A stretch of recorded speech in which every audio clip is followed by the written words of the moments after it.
Hello, beautiful people, and welcome to the Occult Exploration Society. I'm Snappy, and I'm joined as always by my good friend and co-host Dion. How you doing, Dion? Life is wonderful today. Life is wonderful, beautiful. Love to hear it. Love to hear it. Love to hear it, man. This is going to be a really fun episode. So we here at the Occult Exploration Society, we're all about diving deep into the mythology, looking at the past, the present, exploring it from various angles. And today we each got two presentations for you, continuing our series on the Materia Prima. And this is really focusing on great mother cults of the Mediterranean, with looking through that Greek lens as sort of a way to connect everything across history. So, Dion, why don't you talk a bit about what we've been discussing throughout this series before we get into today? I think last week was Hecate. Last week, yes, Hecate, right? Yep. Phosphoros as the light bringer, holding torches. It was so wild, right? Hecate is such an incredible and interesting deity. You know, we went to the deep. We tried to go into her as much as we could, but there's just so much and so much change over time that it's like you feel like as soon as that episode was over, I felt like I could have talked for 2 more hours, and there was a dozen more sources I wanted to show Ammon. But we had so much fun, and what we really engaged with was this idea that Hecate is this kind of virginal goddess of the threshold, right? She is the one who can see in the 3 worlds. And that's kind of, those two things are the most continuous of her images. But she expands and becomes such an essential figure to all things feminine as well. You know, she is such a, an important goddess within the Greek pantheon, and also connected to that divine lineage. She is the mother of Medea in much of the stories. She is the Iphimedeia, right? She is often associated with Artemis and the sacrifice. Remember, we talked briefly about these virgin sacrifices and then people being transformed into Hecate. You know, we were looking also at the wheel. Hecate is deeply associated with the spinning. She's that cosmic dancer that spins in the darkness, right? She's associated with the black sun and the strophalos. So much wildness with Hecate, and it's going to really connect us with Artemis, because what we saw with the tradition with Hecate is she becomes conflated with Artemis. They're kind of like two sides of the same coin, very much interconnected. Though, as we'll see today, Artemis is far more primal in many regards. But this is going to be super, super interesting. Any other thoughts on yesterday or last week's episode with Hecate and the wheel? The idea of Phosphoros, light bringer, because that'll play in as an epitaph of Artemis or Diana in this episode. Right. Yeah. So remember, trigger warning, we might talk about wild stuff, sacrifice, anything weird in ancient history. So just be warned, and let's hit the first pick. Yeah. And that whole Phosphoros thing is so wild. Before we get started, I just want to talk a bit. We noticed that it's connected to a bunch of these really important deities: Hecate, Artemis, Apollo, Helios, Dionysus, Prometheus, these light-bringing entities, these inspirational entities, these lights in the dark, kind of unconscious entities.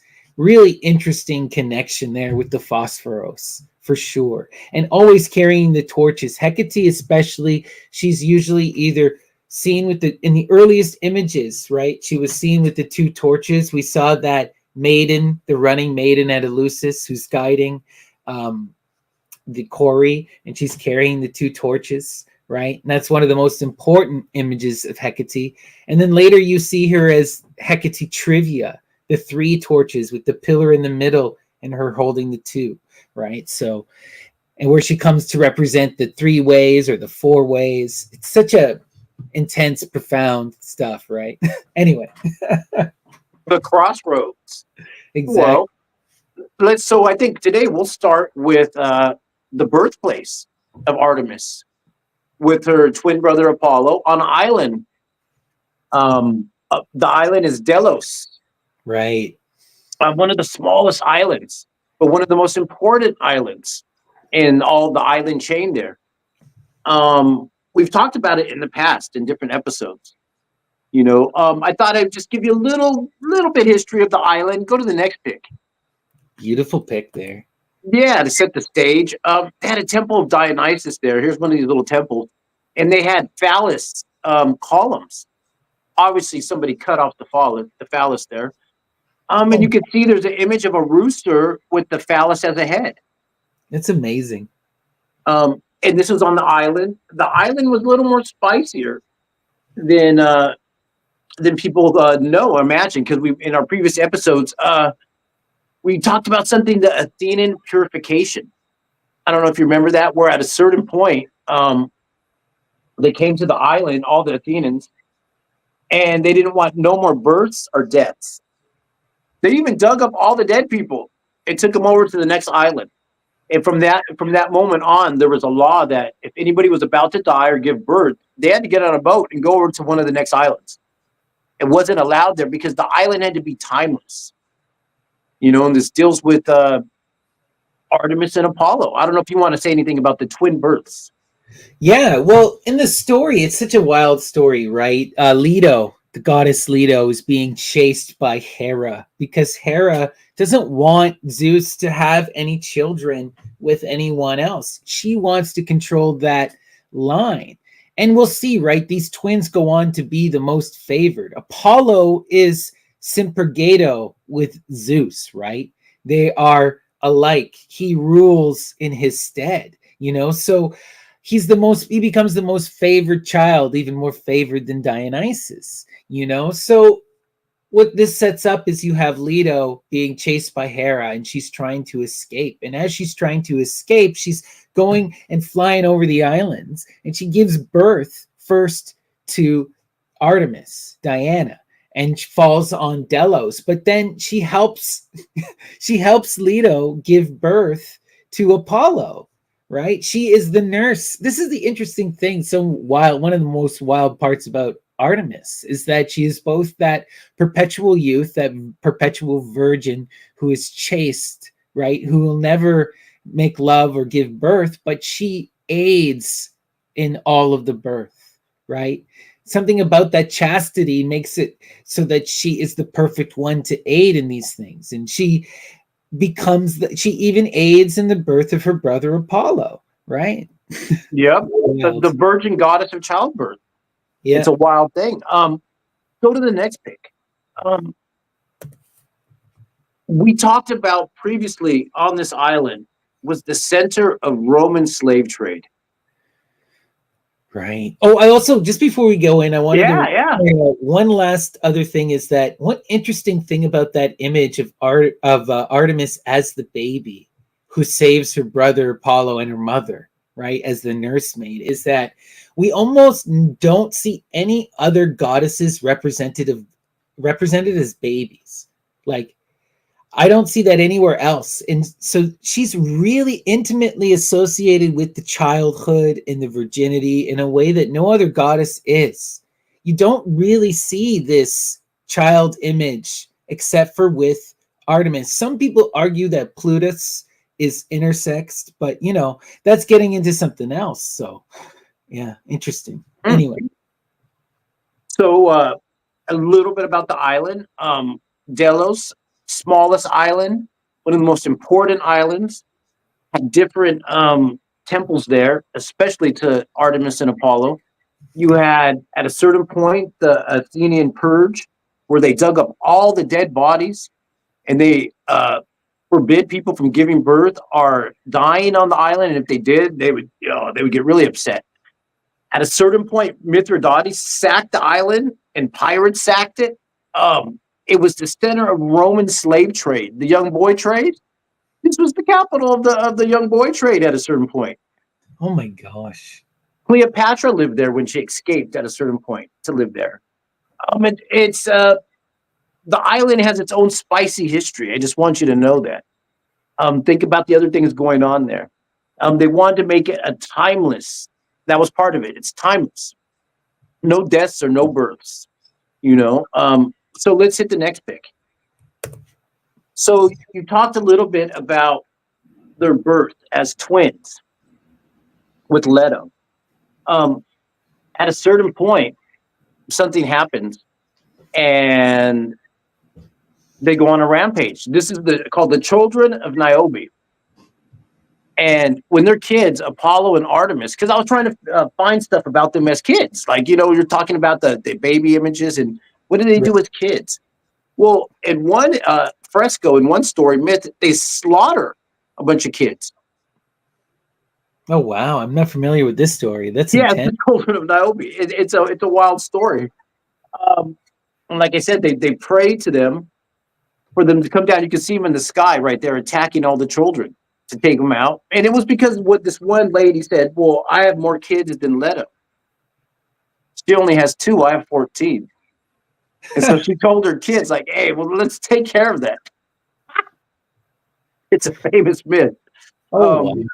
The Children of Niobe. So even as children, they were spicy. They were known to battle. They could do some stuff. The bow was already present as children. So we're going to get into some different versions of Artemis when she grows up.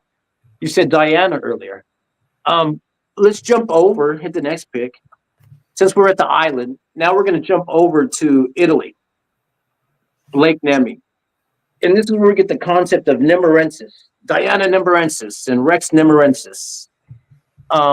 It's a famous volcanic lake there. A sanctuary to Diana Nemorensis, Diana Lucifera. The term Lucifera, light bringer, torch bearing, that's what the light bringing is from. And the light bringing is also an epitaph to give children as a child bearer. So that's one of her epitaphs. People pray to her for children, fertility. So she hunts. She's a goddess of childbirth, but she doesn't give birth herself. No, she doesn't give birth herself. This is one of the, so there's a lot to unpack here, and I've been thinking about this a lot. And it seems like she's also, we've talked about, related to the moon and to the unconscious and to the childhood and these transition from maidenhood into womanhood, right? And she guides in birth, and she guides later in that transition from maidenhood to womanhood. I show examples in my presentation, but but she doesn't go through these transformations. I mean, she does become a maiden. She does change from a child to a maiden, but she doesn't ever grow up from being a maiden, and this, she's also representative of that wildness. What's also interesting is she becomes associated, like Athena, with city guardianship, but it's city guardian as protecting us from the wilderness. She's always representative of that wild unconscious, that violentness, that potential craziness. It's just like under the surface with everything Artemis. Mm-hmm. And you said the wilderness, the protector of the wilderness, or from the wilderness. Inside this area right here, the sanctuary, is a sacred grove of Diana. Oh, beautiful. And a lot of the myths, some of the myths we're going to explore today take place in her sacred grove. Well, I forgot to say that where she lands at Delos, right, is supposed to be a grove, right? Where they originally give birth, it's supposed to be an oak grove. And in some stories, it's not at Delos. She lands at Orthia, which is like a famous shrine in the in Anatolia, I believe. And again, they land in this sacred grove, right? And at Ephesus, you have this. The spot there is done at the grove site, where her temple is set up. So she's intimately connected with that wildness, right? Mm-hmm. And and so here you see the lake, Lake Nemi. One of the terms for it was called the Mirror of Diana, and they would do processions around the lake. This is called the Nemeralia, or the Hecatean Ides. So it's dedicated to Hecate as well, when they do the torch processions. And there's a little more to this, with Rex Nemerensis and Diana Nemerensis. And that's Nemi of the lake, the goddess of the lake there, or the grove, and Rex Nemerensis. Do you want to tell the story of Rex Nemerensis? I'm not as familiar with it. Okay. Well, with that one, that's the king. Okay, so it's Rex Nemerensis.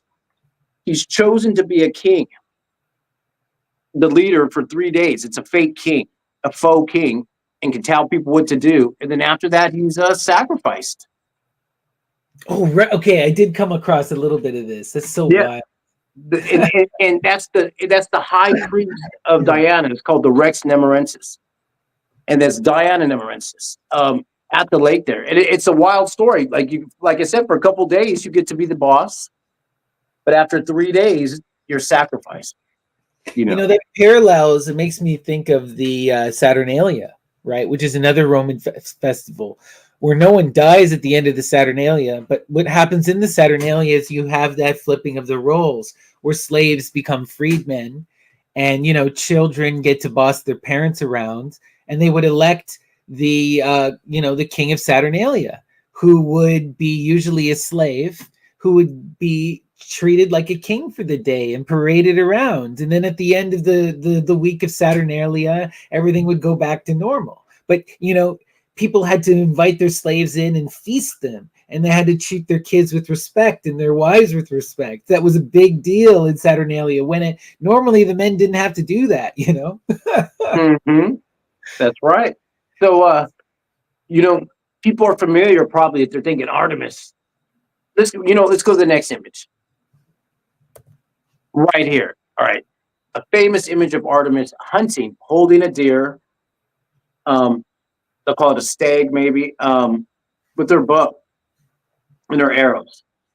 This is one of the most famous symbols of Artemis, is the bow.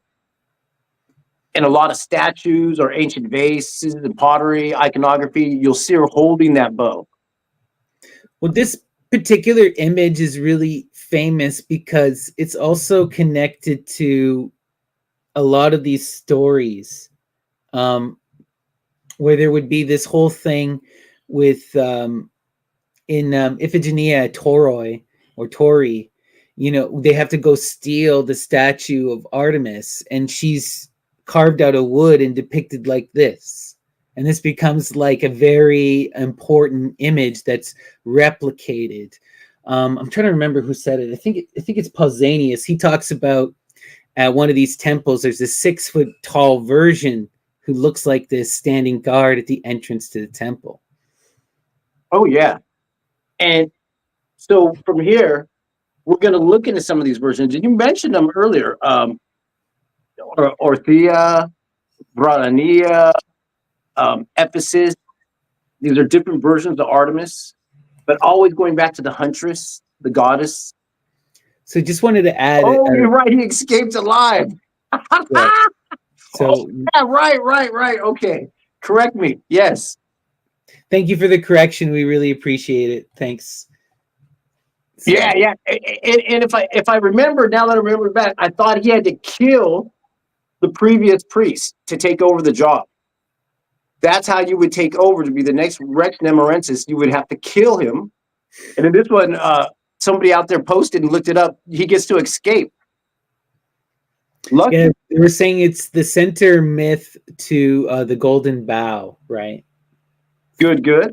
So let's hit the next pick. Or starting point, I should say. So here's an Etruscan version, bronze statue of Artemis holding a spear, not the bow, but the spear. Because I want to see if there's any ancient Etruscan ones. And she's also holding a philae, the bowl. Beautiful, right? For the Dionysian fertility rites and the Great Mother rites. Exactly. So hit the next pick. And right here's another version I found of Artemis on a wall where she has her bow and she's holding the philae. And what she would be doing right there is pouring a libation onto the bull before they sacrifice it. It's part of, the sacrificial version of the cup or the bowl, what they would use it for to drink out of. Go to the next pic. That's what it would look like right there. But that could also be blood, mind you. It's so, yeah, and they would pour the sacrifice onto it. In some versions, Artemis has that bowl as well. Besides the bow and arrow or the spear, she has a bowl. Now we're going to talk about another festival called the Munia Festival. And I don't know if you remember in previous episodes, we talked about the Arctoi, which were the little bear cubs. Yeah. And these were initiates and young girls.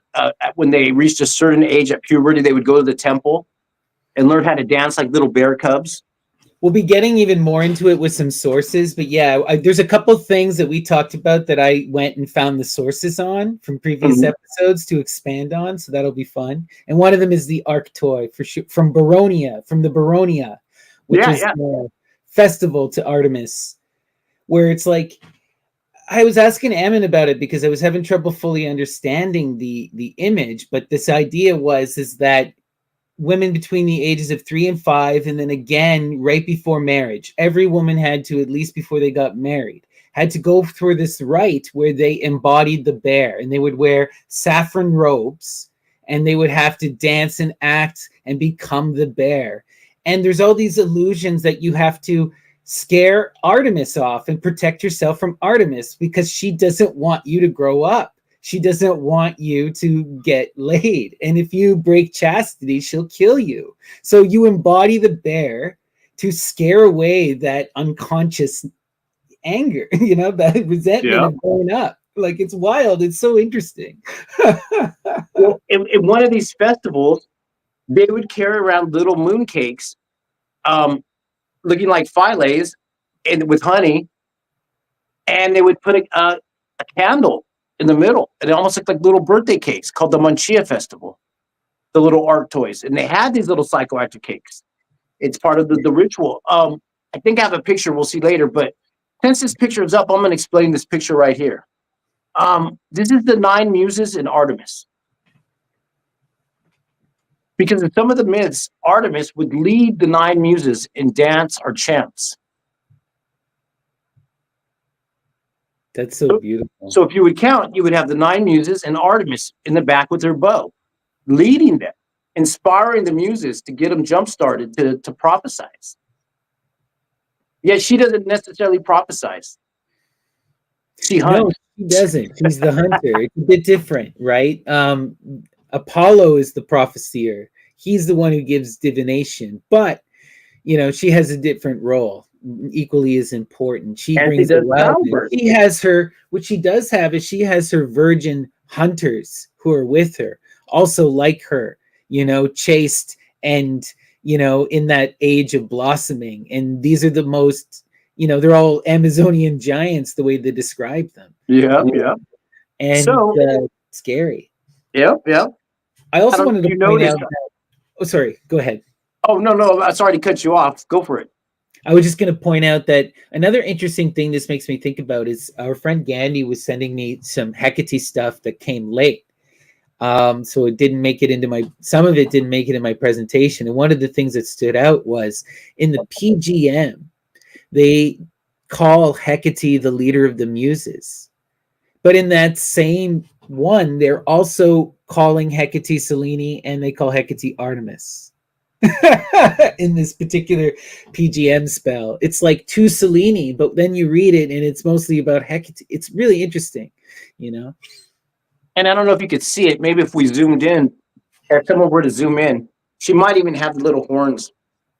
Sometimes they'll put on Artemis. You'll see them very subtle. Yeah, she has like a little moon, and it looks like a hairpin. It's like a crescent moon, and it stands for the horns. Sometimes it stands for the moon, for the Selene aspect, but other times it's the Taurian aspect of the bull, the Tauropolos. Yeah, she's the Tauropolos, right? One of her earliest names, epithets. Yeah. Wow. Interesting. So let's hit the next pic. Right here, I knew I had a picture. One of these moon cakes, the birthday cakes. I think they're called amphifontos.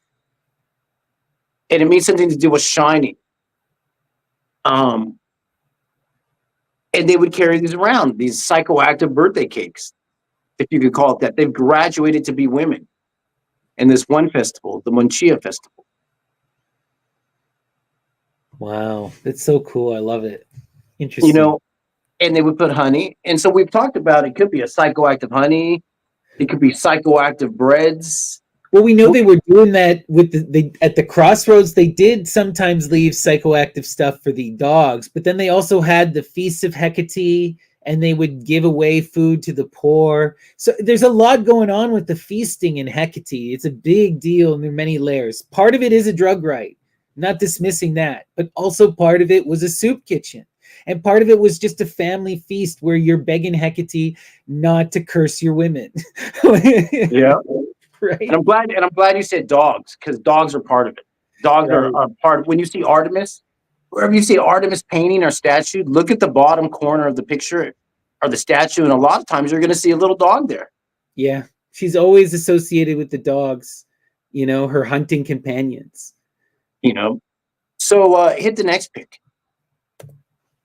All right, so I want to get into some Artemis myths that are told. And right here is Medea and Jason. And the reason I bring up Medea and Jason is because she calls on Artemis at a certain point. Oh wow, where and which retelling of the tale? And yeah, for vengeance. It deals with vengeance. Yeah, and so here you have Jason getting the fleece and the snake in the cup right there with that's Medea right there, Medea and Jason. Because and also in another part of the myth, I don't know if you remember, Medea dresses up as an old lady, and she carries a statue of Artemis to the gate.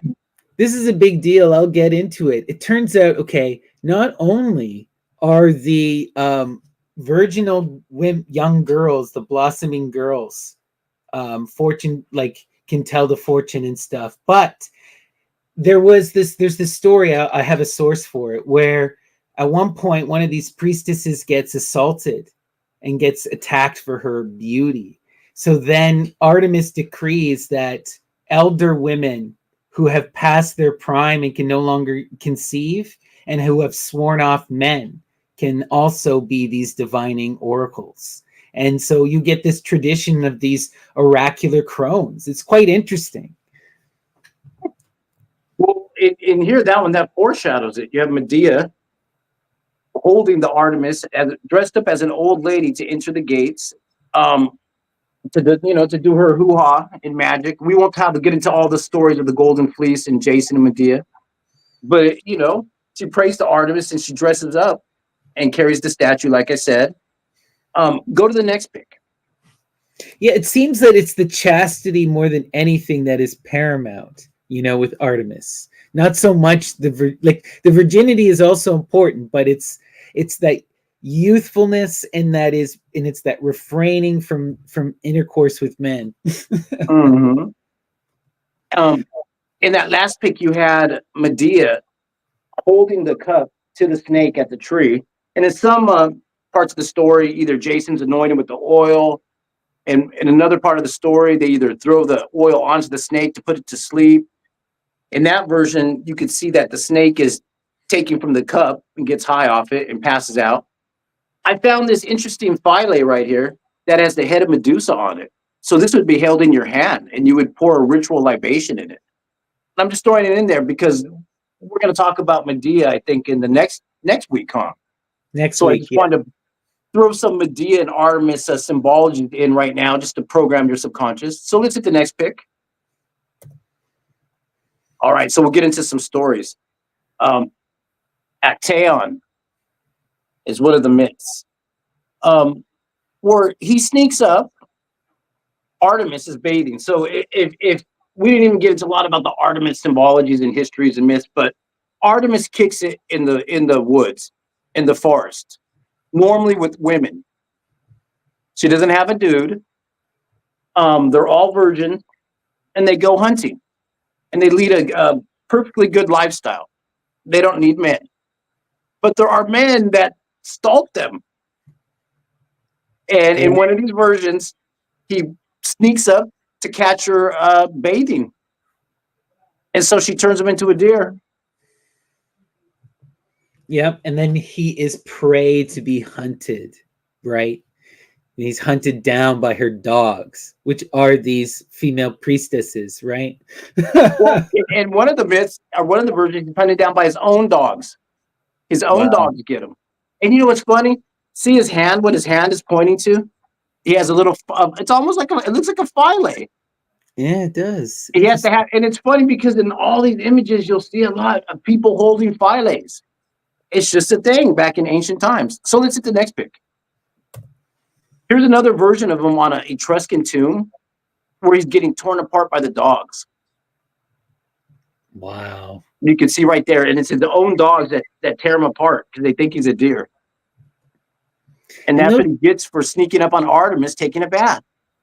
Those being ripped apart myths is super symbolic within the Greek, right? Like, you cannot forget that Dionysus is ripped apart by the Titans. Phanes is ripped apart at the beginning of creation. You know, Pentheus is ripped apart by the Maenads. Orpheus is ripped apart by the Maenads. The Homophagia is the center right of the Maenads, where they would rip apart a sacrificial animal and consume its live flesh. Right? Mm-hmm. Go hit the next pic. Right there. Here's another version of that, where he's getting torn apart by her dogs, her female priestesses, the Maenads, and he's wearing a crocus robe. So I want to start pointing that out because we talked about that earlier. You brought that up, how they were wearing crocus robes. Saffron, yeah. Saffron, yeah, crocus. It produces a color that's, I think the priestess of Hecate had it. The priestess of Cybele had these colored robes. And we'll start to see it through some other imageries. So let's go to the next picture. All right, here's another one. And she has her robe as well. Iphigenia. Purple. Wow, yeah, Iphigenia. Well, and that's the father right there, Agamemnon, wearing his purple robe.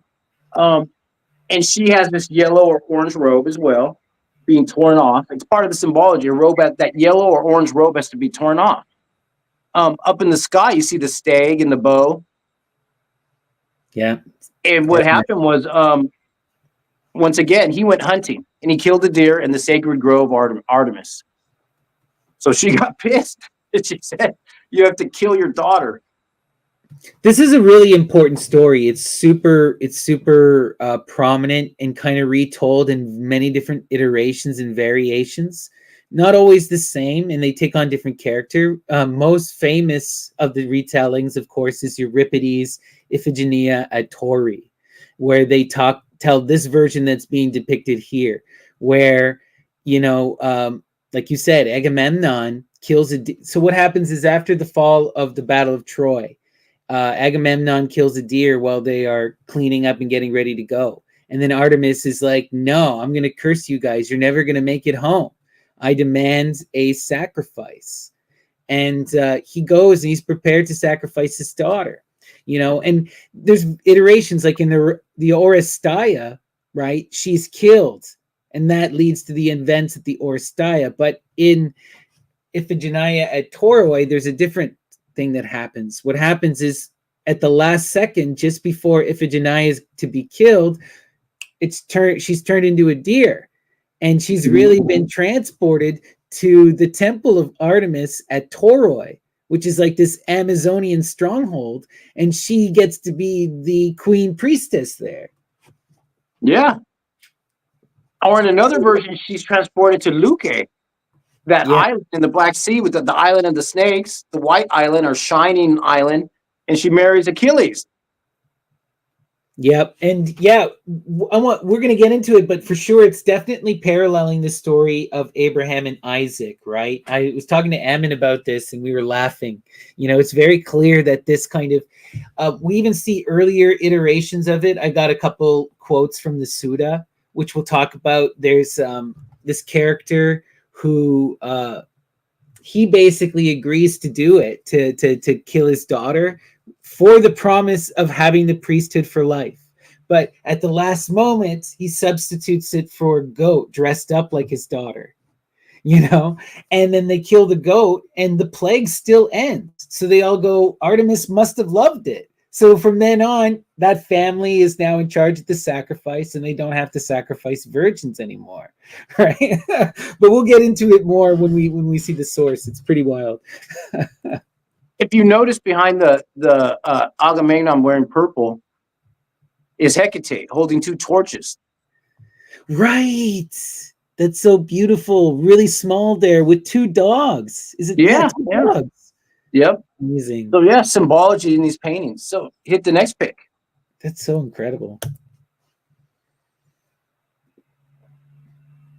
You know what's funny? There was another version as well. Hesiod. It's called the Hesiodic Catalog of Women. Right. Pseudo Hesiod, yeah. Yeah. And he calls her Iphimedeia. Yeah, Iphimedeia. Iphimedeia, yeah. And he transforms her, Artemis transforms her into Hecate in that version.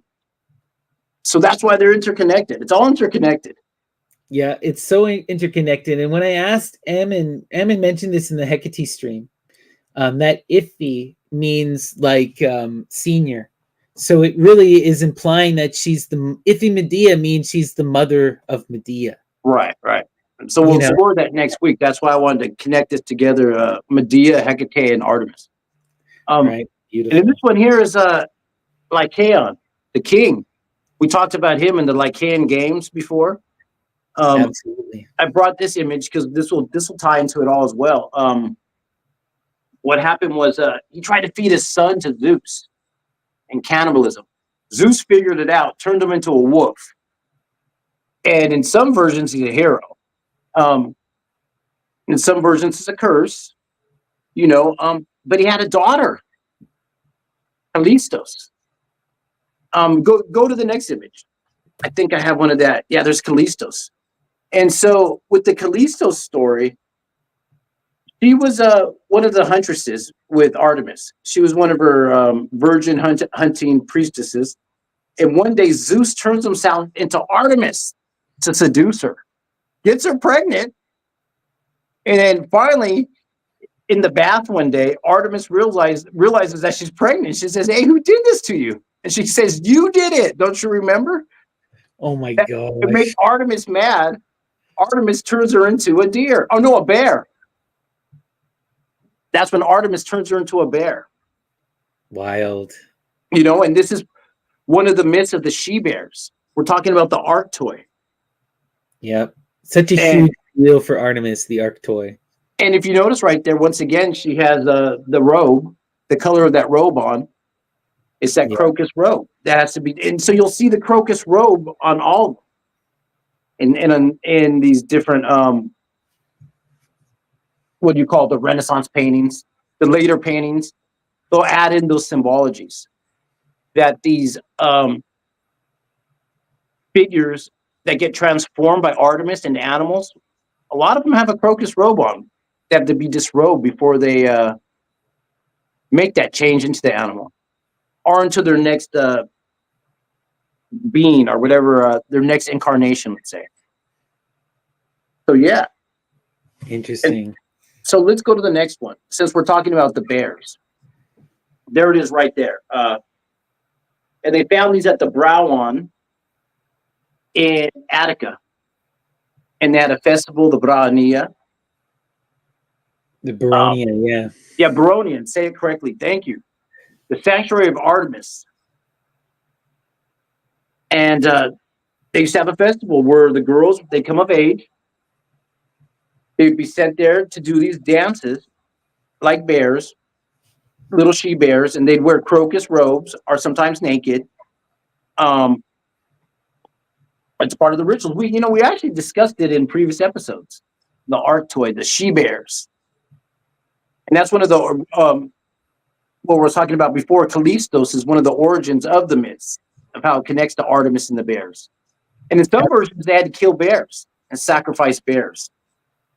And a lot of the versions, in the original versions, there's a sacrifice. Human sacrifice, or a bear sacrifice, or an animal sacrifice. And so what a lot of authors are going to say is at a certain point in these Artemis cults, they went from human sacrifice to animal sacrifice to just blood on the altar. And that's through whipping and through ritualized blood. Yeah, we see that specifically in the Spartan tradition. And I'll show you some sources. Oh yeah, that. Good. We'll hit the next pic.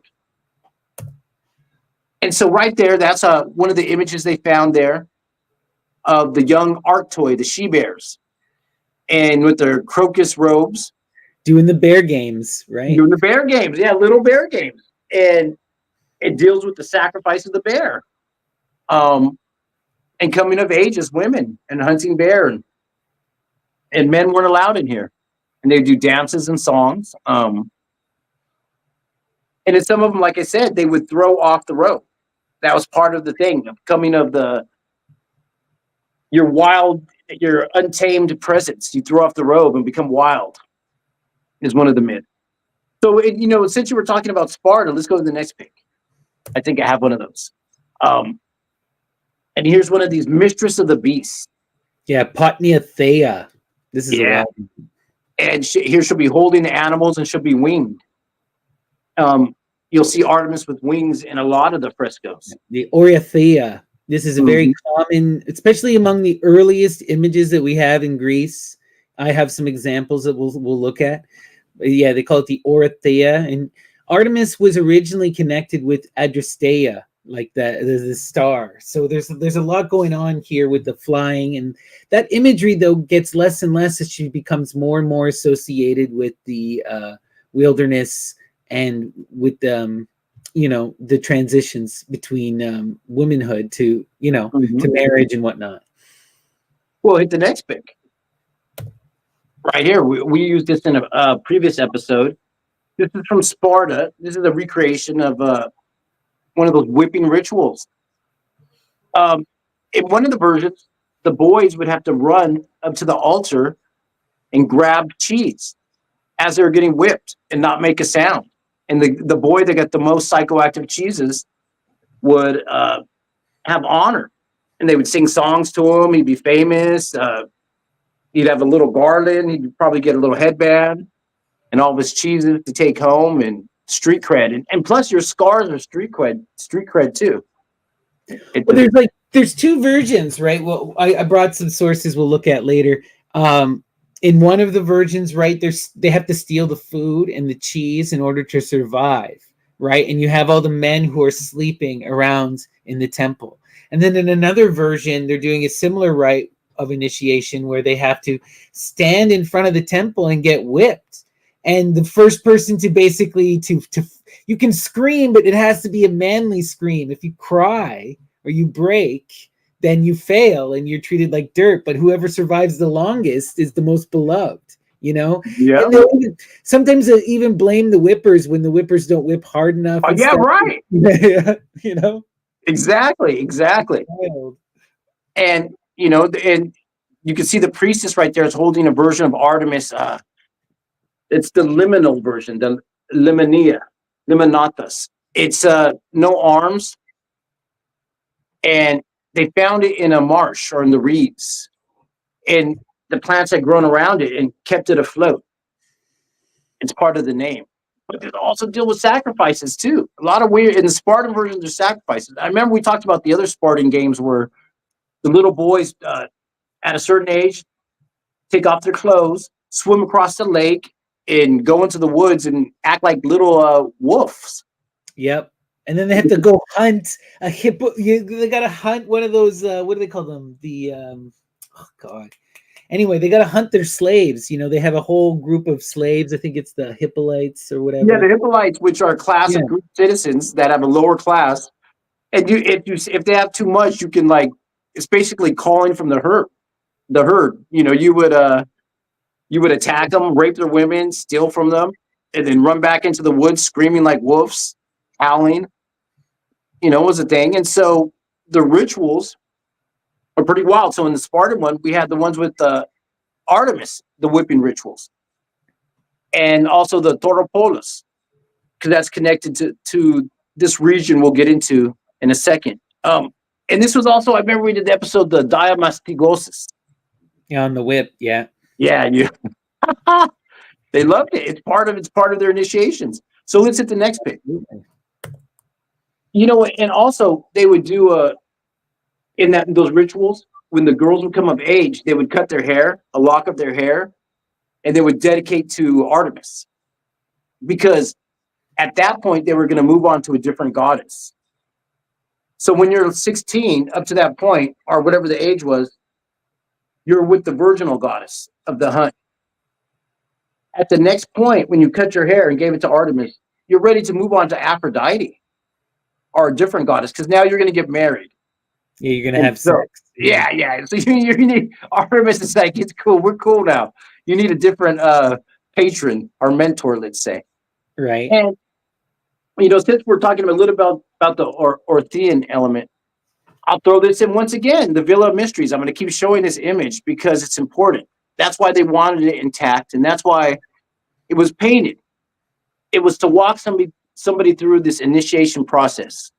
And part of the initiation process was this winged goddess, the Artemis Orthia, with the whip, the oistress, causing the burning purple to spin and come out of her vulvic area, and the lady that's getting whipped is part of the initiation, the bridegroom. Right. Wow. And this was intact, found at the Villa of Mysteries, and it's part of an initiation. So, and people say this is the Artemis whipping her. But it's part of a Dionysic initiation as well.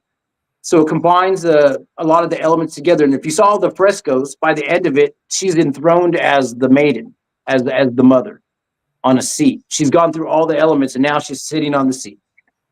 So, you know, so let's move on to a couple more picks. Boom. So Artemis of Ephesus. Because we started at Delos and went to Italy and then came over to Greece and want to go to Turkey, Anatolia. Because we find Artemis there too, in a different form. And before I read this, I'll even preface what was going on. Paul had came to town and got into a big fight with the silversmiths because they're making idols to Artemis out of silver, you know, the silversmiths. And at a certain point, the whole town gets riled up. And they're all chanting. Thousands of people at once are chanting, Artemis is great. Artemis of Ephesus is great. They just keep chanting over and over. So finally, they have to have a big meeting in the theater, in the town's theater, amphitheater. They call everyone in. And here I'll read from Acts 19:35. It says, when the town clerk had quieted the crowd, he said to them, men of Ephesus, who is there who does not know that the city of the Ephesians is temple keeper of the great Artemis and of the sacred stone that fell from the sky? So Artemis, they have that sacred stone as well. We talked about the sacred stone in the past couple episodes, those black stones and meteorites that they worshipped. The beetle.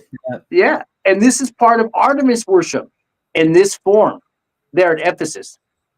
You know, I was even looking up versions of Acts of John with the beloved John. Oh, wow. We know that the beloved John ends up there because he's the one that's not martyred out of the other disciples, Jesus' lover. So well, let's hit the next pick. Maybe we'll rehash the story a little bit. Oh, there you go. You have that's at the Cyprus Island, Aphrodite, the Temple of Aphrodite. That's the black stone that fell down for Aphrodite. Yep, the beetle. Yeah, the beetle stone, and also used in the Cybele worship. And it's also used in Artemis worship as well there at Ephesus. Go to the next pick. Yep. There's a lot of these statues are said to have fallen from the sky. Not all of them did fall from the sky. That Right. was often just something they claimed in order to inspire the idol, but that would make it pristine, and they would often incorporate elements of the meteorites into statues as well and stuff, you know. They were trying to make these idols, these eidolon, the most beautiful thing possible, right? You know, Oh, they the would most shine them up. magical. What's right? They would shine them up too, really Oh, shiny. absolutely. They'd be shiny and painted and bright. Like they looked more like Tamil temples you see today than these white alabaster things that they put on display in the museum, you know. Right, right. So here's one, because we talked about the Kaaba before, and the betel stone and the black stone that fell from the sky. You saw it right there in Acts. There's Muhammad. Here's a tapestry where he would put it on the fabric, and they carried it over to the Kaaba stone, and they're going to put it in the side of the Kaaba. It's a famous myth in Islam, but you can see that it's central to Islam too. Is that black stone that fell from the sky? It deals with, like I said, Cybele or Artemis, depending, different versions. So let's hit the next pick. Or a lot, right? A lot. Yeah. Lots of time. There's the black stone in the side of the Kaaba right there, in a vagina, a metallic vagina, and supposedly it's held together by frankincense. That's a bunch of stones right there that is falling apart over the years, and they hold it together with, that's compacted frankincense, holding about 8 stones together into an oval omphalos type stone, let's say. So go to the next pick. All right, so I want to talk about the beloved John a little bit, because he's famous in the Christian myths for destroying the temple of Artemis, the great 7th wonder of the world there. So we might as well give you a little backstory about the beloved John. Here he is on the lap of Jesus, because that was his beloved, he said. He said he was going to drink the cup along with him. There you can see he has, I don't know if it's an alabastron or a scroll, because we know that they ate scrolls, and we showed you that. And the alabastrons they did other things with. Here you can see he's getting very comfortable with his lover. Remember, because Jesus says that the twins, right, John and James, are going to be the left and right. They're the sons of thunder. They're his right and left hands to the most important of his disciples. So. Boanerges. And some people say that has mushroom connotations in it. It's supposed to be an Aramaic phrase. These sons of thunder who have a special relationship, especially James, and a lot of the iconography is never wearing a beard. Some will say there's some hermaphrodite stuff going on there. We know throughout the myths, like I said, he said he's going to drink the cup along with them. He's going to sit at the right hand with them. His mother is Mary Salome, right? Who commands Jesus and gives him commands and tells him, "Hey, my son's got to be there with you." And you know, at the night before the crucifixion at the garden, when things go down, they have to stand watch. Different things happen. After the boy in the garden, the little naked boy with the sindon that runs away, he's arrested. Jesus, and they go to court. Well, John's the only one that's allowed to go, because he has a special relationship with the high priest. Remember, the mother, Mary Salome, had a group of boats, and we did episodes on his mother being a type of a goddess or goddess priestess of the goddess traditions there. After this, they go to the crucifixion, and here's what was leading all this backstory up to. At the crucifixion, Jesus says down to his mom and Mary and John and says, "This is your new son. He's your new son. This is your new mother." And so go to the next pick. Wow. So in the traditions, he takes Mary with him to Ephesus. Right, he does. I remember this. And this is a painting based on one of these traditions where he becomes the new. It's in the Johannine tradition. We've talked about the Johannine Christianity that says that the beloved John is the Christ, a form of a Christ, coming from the previous John the Baptist, who's a form of Christ, an earlier Christ. And there's people that believe that up to this day, and they worship. It's in the Johannine tradition. And he goes to Ephesus. Now, when he goes to Ephesus, a lot of wild things happen. And if you look, you could look it up in Acts of John, which is a apocryphal version. Along with him destroying the temple. That's one of the famous versions, that he destroys the temple of Artemis. And they're having a celebration for Artemis. And he walks in wearing all black, and they're wearing all white. And the icon shakes, and it breaks and falls down. And that's the famous story. But there's more to the Acts of John in Ephesus. It's pretty wild. I had never read much of it, but I went through a lot of it this weekend. In one of the versions, there's a story of Drusiana, a woman who dies, and one of his followers that becomes his devotee, tries to have sex with the dead body at the tomb. Oh, wow. He says, if I'm not going to get you in life, I'm going to get you in death. And this is one of the major stories in Acts of John, is having sex with the dead bodies. Well, he eventually raises the bodies up. And that person becomes his disciple, the person that tries to have sex with the dead body. And in another version, in the Acts of John, there's a young man who castrates himself. And that becomes the beloved John's disciple from there on. He says that they're connected from that point on. And you'll see this in a lot of iconography. When he writes his gospels and stuff, you'll see that there's a young boy always next to him that was castrated in the Acts of John at Ephesus. And it deals with the Artemis temple. All the stories revolve around the Artemis temple. But I just wanted to throw that in there because it's connected in the Bible, this Artemis in the black stone. So let's hit the next pick. Oh, there he is right there. And that's where the story takes place, with the snakes in the cup and the poisons and the dipsass. A lot of the good stuff takes place in Acts of John. Wow. You'll see these things taking place. So get the next pick. Right there. So Ephesus, Artemis. So we started off with one version of Artemis that had a bow. Now we're at a version of Artemis that's black, like a black stone from the sky, and has, some people can say they're beehives, some people can say they're breasts, some people can say they're bull's balls, some people can say they're anything else. Oh, there's so many different ones. A lot of people think they're related to drugs of some kind.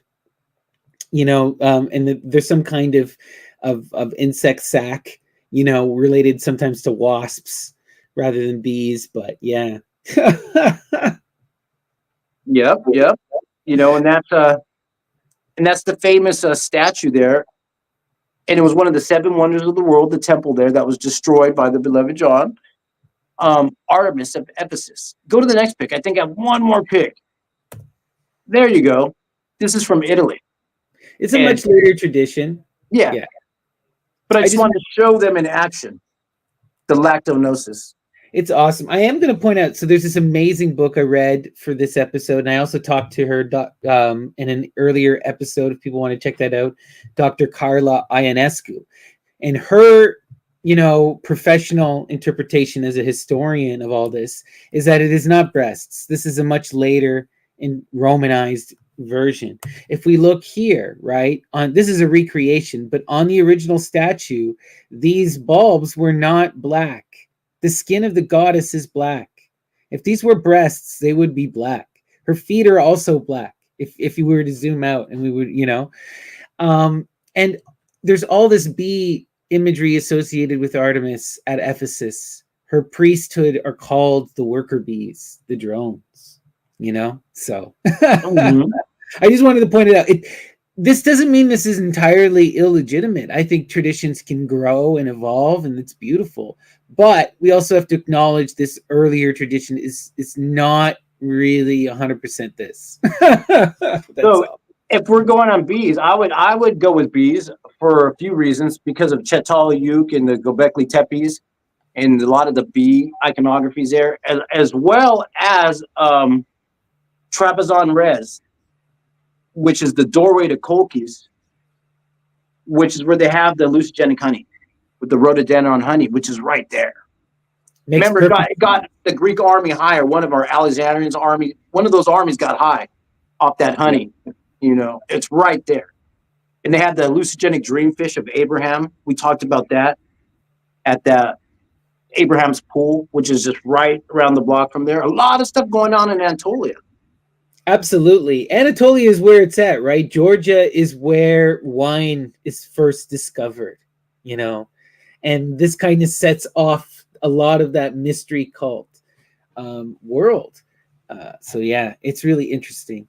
But thank you, Dion, for that incredible presentation. Is there any last things you want to tie up your end of the story with before I begin my part?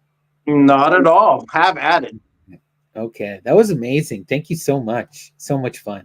So I just wanted to first point out some of the sources that I used. I mostly used ancient sources, and we'll cite them directly, but there were two books that really informed this presentation that I think people need to read because they were just so effing good. If you want to learn about Artemis, there's a lot of terrible books out there, but these two are where it's at. First, Stephanie Budden, Artemis. She cites everything. She goes through so many incredible sources from all across history, from all across the Mediterranean, really in depth. And then, of course, Dr. Carla's book, She Who Hunts, which is equally as in depth, but has a lot of, they contrast each other. They're really good reads together. And yeah, I absolutely love them. So we've lost Dion for a second, but yeah, he will be back. We will begin here. First, I wanted to talk about in Carla's book, she begins by talking about the ancient roots of Artemis and where she could have arisen from. And Dr. Carla connects it directly to the Egyptian tradition. And she specifically uses two gods. The first god is Neith. And this god, she cites Herodotus, who talks about a Neith sanctuary. He compares Neith to Athena, but a lot of the rites can equally sound like Artemis, you know, and it's really interesting. There's she is this goddess of the night, of the hunt, of starry heaven, and she also carries the bow and the arrows. Okay, and then another goddess that Dr. Carlin mentions is the Egyptian Bastet. And she cites two different things with Herodotus, where Herodotus talks about how in one of the stories, Artemis is transformed into a cat, and she becomes a cat fully embodied in Egypt. And like, this is one of these ancient mythological stories that they're telling. And then they're also comparing some of these rites at Bubastis, the city in Egypt, in Herodotus, to the rites that you would see in the Greek temples of Artemis. So the Greeks had this connection explicitly with Bastet, whereas they saw, at least Herodotus saw this as more as Athena. Now, we need to recognize that these distinctions are very limited and really depend on where you are in Greece, you know. So a different person in a different part of Greece may have saw Artemis instead of Athena, you know. So if I could say one thing real quick, how John destroyed the temple of Artemis. Okay. When Jesus is taken to Egypt, they go to Proboscis, and he just destroys the temple of Bast. Oh, wow. Remember? Yeah, we talked about that in one of the stories, because when the Holy Family does the round, it's part of the Coptic holy sites. And at Proboscis, Jesus goes there, and the same thing happens. The statues fall down. The statue of Bast. The statue of Bast falls down. So it's like another thing. He's going out and attacking and trying to destroy the mother goddess. That's so wild. And where that was at Bubastis, and this is Jesus. Yep. Yeah, Bubastis are per Bast. Okay. Yep, so and that's on the route of the Holy Family into Egypt. Right. So I also wanted to show you guys this here. So This comes to us from the Minoan civilization. This is the Linear B. And the Linear B is highly contested. There is if we look here right in the middle, you will see Artemis or Atimiti. And later on in the Linear B, you'll see Atimita. And they wonder if these are two distinct gods or the same god. But it says here, to Artemis offer 1 unit of oregano. To the sweepers of the temple offer 1 unit of E. They're not sure what E is. But she's referenced at least twice by this kind of name. And there's a lot of debate about whether or not this refers explicitly to Artemis, but also within the Linear B, you do have that Patera, right? Which Dion had showed us the picture earlier of.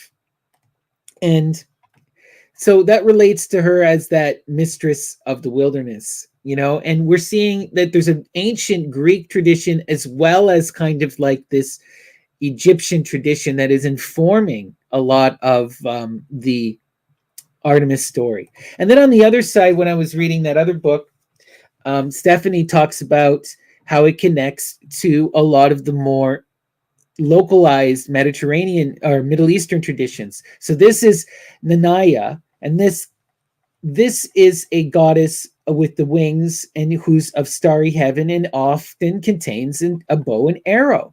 And later on, you'll even get Greek versions of her, right? Where Nana. there's a kind of some say Nana or Nana. Yeah, I was Nana, looking up that one as one of the older Sumerian versions. Right? This is not a Greek statue, but look at this. We've seen so many of the horn moon as that symbol of Artemis. And look at her on full display here, right? It's beautiful. And then look at this. We have Ishtar, the goddess Ishtar. What does she have? A big cat, right? A lion that wings, you know, the weapons, the bow, the arrows, the horns, right? And we have the moon, the full moon. So really interesting connections, you know. This here is from, I believe it's the 9th or 8th century. It's debatable, but it comes to us from Sparta. And this is a version of that Artemis or Thea, Artemis with the wings, you know. And you can see how it kind of looks like those versions of Nana, right? And here we have this is a bigger version of what you were showing, Dion, of the Patera, which becomes syncretized with this Artemis or Thea, you know. And here we have another version of this is a relief of Epithos from Thebes that shows a nature goddess with her children. And there's some debate over exactly who this is, but most scholars contend that it is a version of Artemis Agotera, Artemis of the wilderness. And this one is explicitly Artemis of the wilderness, Agotera of the hunt. And here you see her with all of these swastikas, these whirling stars. And you have the dogs, you have a bull, you have a fish, and you have 2 swans. Another image that you didn't touch on that is really connected to her in the earliest traditions is the swan, which we also know is an image related to Zeus. This is something I wanted to show too, which is kind of fun. Here we get the Holy Family, Leto, the mother, she's carrying Apollo, and then Artemis is here, and Artemis is the one protecting them from Python. And we know later on in the story, when Apollo grows up, he will come back and with the help of Artemis, kill Python, right? So, beautiful. Here we have Artemis with the swan, feeding the swan. This one I thought you guys were going to really, really love. You'll get a kick out of this, Dion. So here we have Artemis with the wings, or Thea, carrying 2 swans, and look what it is. This is an alabastron. This would be used to carry oil and would also be used as an applicator, you know, for women. So, wow. Just wild, eh? And here we have the classic, more famous image that we associate with Artemis. Here she's wearing the young girl's dress. She has her bow, the deer, and she's on the hunt, you know. And I wanted to include this. This is an Etruscan gem that we have. And again, she's carrying the bow. She's carrying a dog, and she has a deer in the background. And this one comes to us from Northern Africa, right? She has a ton of there are tons and tons of shrines related to Artemis from across North Africa. And I really wanted to point this out because you get these more Black depictions of Artemis and Apollo, right? Showing you this multicultural kind of imagery of these characters. And here we have, this was the temple at Ephesus. This is a reconstruction that was based on, descriptions we have of what the temple looked like and all of its columns. And here's a recreation of another version. This is a recreation that's at the Louvre that I found. And it was actually recreated in the Greek era by Greek artists trying to be in that tradition of Ephesus. You know, and the hands are removed. The hands used to be black meteorite in this one. So now I'm going to go to a bunch of the text. I wanted to... Do you have anything to comment on the pictures or anything, Dion? Amazing. Love it, eh? Pretty wild with the alabastron, eh? Showing that she is also with this kind of female magic related to childbirth, you know, and the utilizing of these oils, right? So really beautiful. I wanted to do kind of a brief overview. She occurs a lot. So what's interesting about Artemis is she's not huge in a lot of the plays, but she does occur in Homer in a big way. And she's everywhere in terms of the temples. She's like one of the most ubiquitous goddesses, to the point where in the pre-Christian era, you know, both Dr. Carla and Stephanie, the two authors I showed, were basically suggesting that while most scholars will talk about how Mithraism could have become the dominant religion within the Mediterranean, they were arguing that there was a very good chance that this Artemis Isis mother cult, this hybridized mother cult, Cybele, Artemis, Isis, could have actually challenged and defeated Christianity as well. So there are more bigger players at play than people think. But yeah, we're going to start. Sorry, go ahead. From what I understand in the original plays, she's mentioned, but she's not brought on stage. Like, Yeah. you know, she doesn't have a character that comes on stage. It's only talked of. Like, oh, Artemis did this or Artemis did that. But Right. she has a lesser role until she becomes having a dominating role. Right. Exactly. You know, it's interesting. It's like she's there, always there, but it's like, oftentimes when we're looking at the Greek stuff, we rely very heavily on the literature and the plays because, you know, this is what we have access to. But like, for example, you know, Hestia is one of the most important Greek gods. But if you were to just study the plays and the literature, you'd never know this. She's almost never mentioned.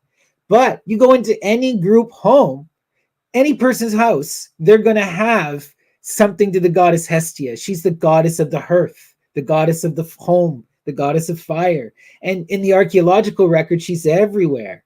You know, so we really have to try to have this balanced approach, right?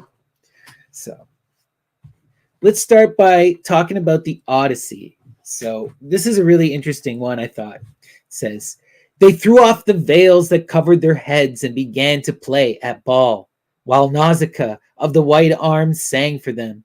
As the huntress Artemis, pourer of arrows, goes forth upon the mountains of Taygetus or Erymanthos to hunt wild boars or deer. And the wood nymphs, daughters of aegis-bearing Zeus, take their sport along with her. Then is Leto proud at seeing her daughter stand a full head taller than the others, and eclipse the loveliest amid a whole bevy of beauties. Even so did the untamed maiden outshine her handmaidens. right?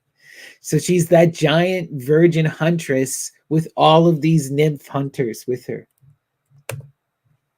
So this comes to us from the Homeric hymns. There are 2 Homeric hymns that are dedicated to Artemis, and I wanted to share them with you. They're really short and pretty beautiful. So in that previous one, I have one comment where it said um, she's the pourer of arrows.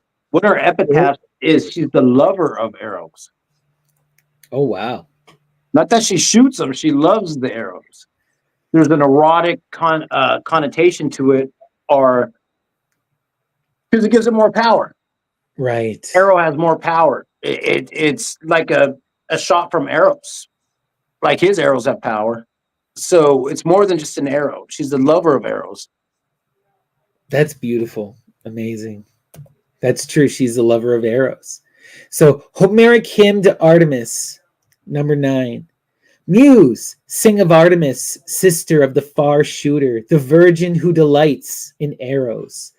There we go, lover of arrows. Who was fostered with Apollo. She waters her horses from Meles deep in reeds, and swiftly drives her all golden chariot through Smyrna to the vine-clad Claros, where Apollo, god of the silver bow, sits waiting for the far-shooting goddess who delights in arrows. And so, hail to you, Artemis, in my song, and to all goddesses as well. Of you first I sing, and with you I begin. Now that I have begun with you, I will turn to another song. Beautiful, eh? So you really get that lover of arrows, connected to Apollo. She's that far shooter, right, who drives her chariot. You get a lot of that classic imagery we see with many goddesses here. So here's Homeric hymn 27. I sing of Artemis, whose shafts are of gold, who cheers on the hounds, the pure maiden, shooter of stags, who delights in archery, own sister to Apollo with the golden sword. Over the shadowy hills and windy peaks, she draws her golden bow, rejoicing in the chase, and sends out grievous shafts. The tops of the high mountains tremble, and the tangled wood echoes awesomely with the outcry of beasts. Earth quakes, and the seas also where fishes shoal. But the goddess with a bold heart turns every way, destroying the race of wild beasts. And when she is satisfied and has cheered her heart, this huntress who delights in arrows slackens her supple bow and goes to the great house of her dear brother Phoebus Apollo, to the rich land of Delphi, there to order the lovely dance of the muses and the graces. There she hangs up her curved bow and her arrows and heads and leads the dances, gracefully arrayed, while all they utter their heavenly voice, singing now neat ankled Leto bear children, supreme among the immortals both in thought and deed. Hail to you, children of Zeus and rich-haired Leto. And now I will remember you, and another song also. So we had that stuff that you were talking about, Dion, about that she's the leader of the muses, and she goes to Delphi to lead the dance. Right, but she doesn't prophesize. She gets them started in that oistress and gets them spinning around. Right? She's necessary to get them connected to that Apollonian power. But it's that Apollonian power that brings the inspiration, you know? It's interesting. All right, let's continue. So this here is the Orphic hymn to Artemis. And we know, like, the Orphic fragments, this is super occulted mystery stuff. So it says, of Artemis, frankincense, powder, incense. Hear me, O queen, many named daughter of Zeus, titanic, sounding, glorious, archer, reverend, all shining torch-bearing goddess, Dictina, Locaea, aid to those in childbirth and untouched by childbirth. Lysizone, frenzy-loving huntress who drives away cares, swift arrow-pouring, wilds-loving, night-roaming, fame-bringing, gracious deliverer, tomboy. Orthea, giver of swift birth, divine Kutrophoros of mortals, immortal, earthly beast killing of blessed good fortune, you who dwell in the mountain dells, Dear shooter, reverend, lady, all royal, fair sprout forever, sylvan puppy, Cadonian of changing form, come, dear goddess, savior, to all initiates, gracious, bringer of the fine fruits from the land, and lovely peace and fair tressed health, you lead to the mountain peaks, illnesses, and pain. What do you think of that one? Like it.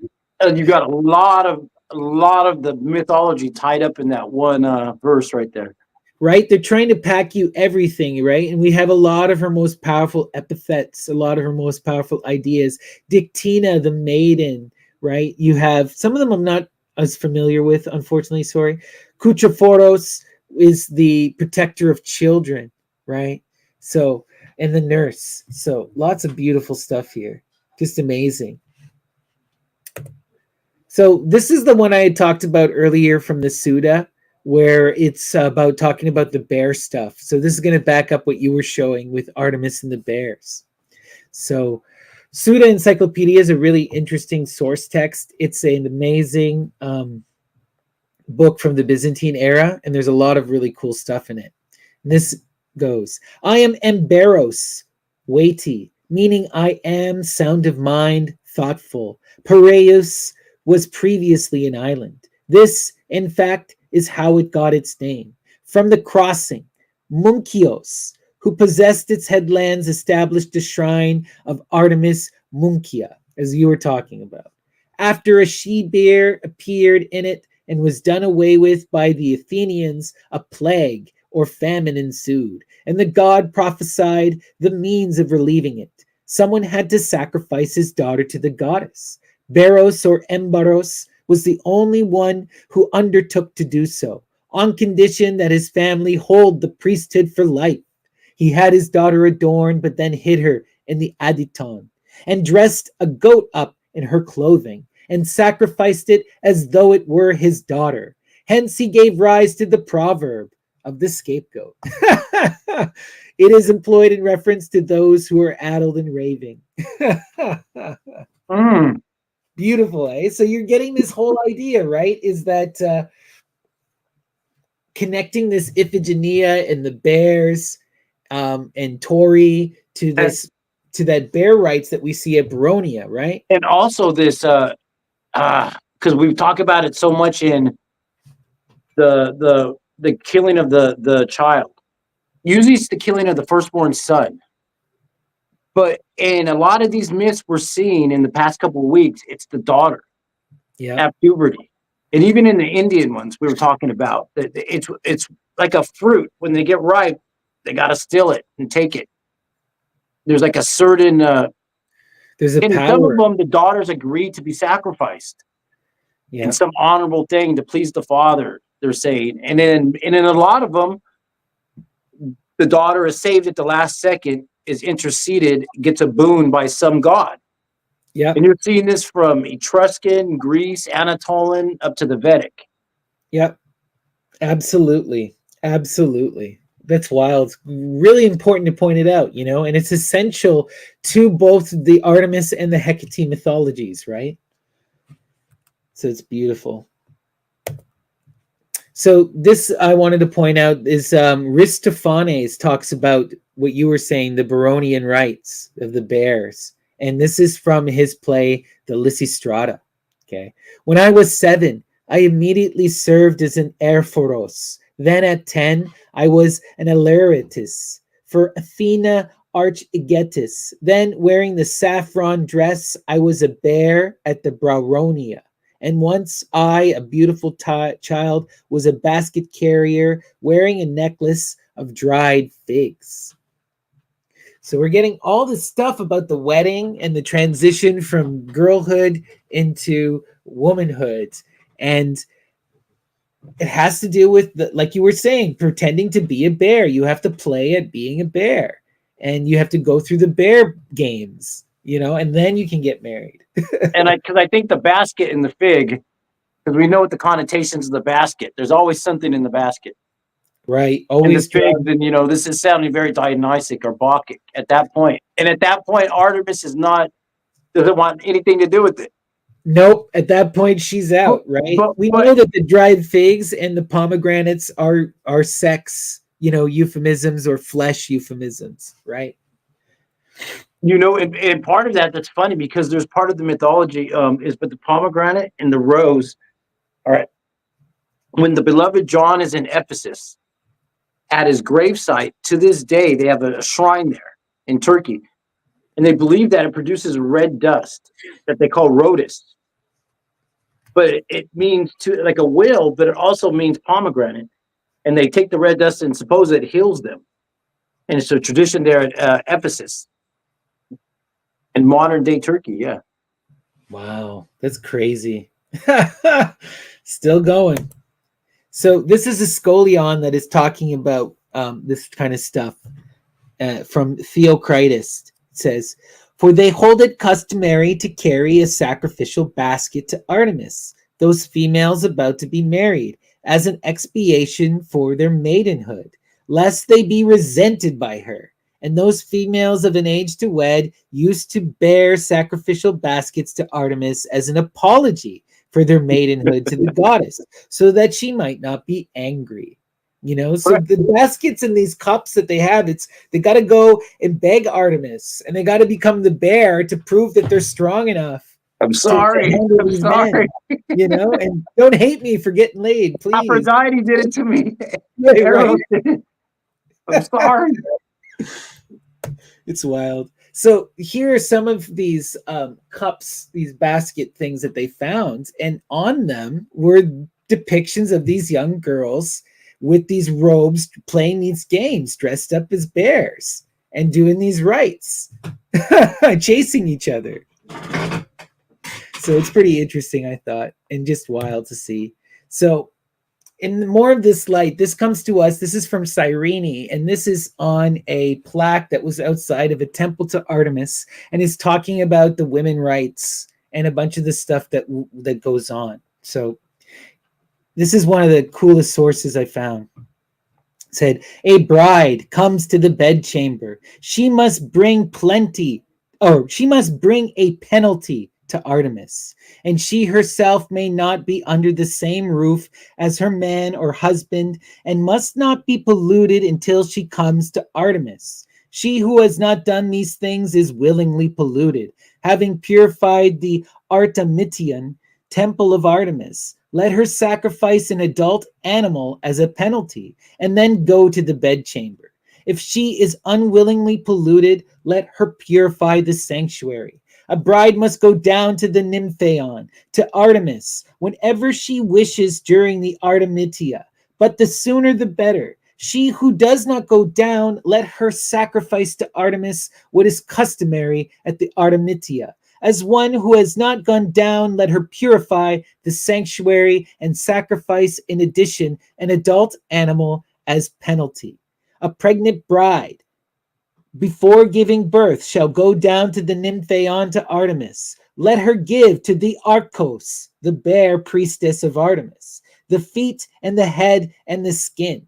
If she does not go down before giving birth, let her go down with an adult animal. Let her who has gone down be pure the 7th, 8th, and 9th days, and may she who has not gone down be pure these same days. If she is polluted, having purified herself, may she purify the sanctuary and sacrifice in addition an adult animal as penalty."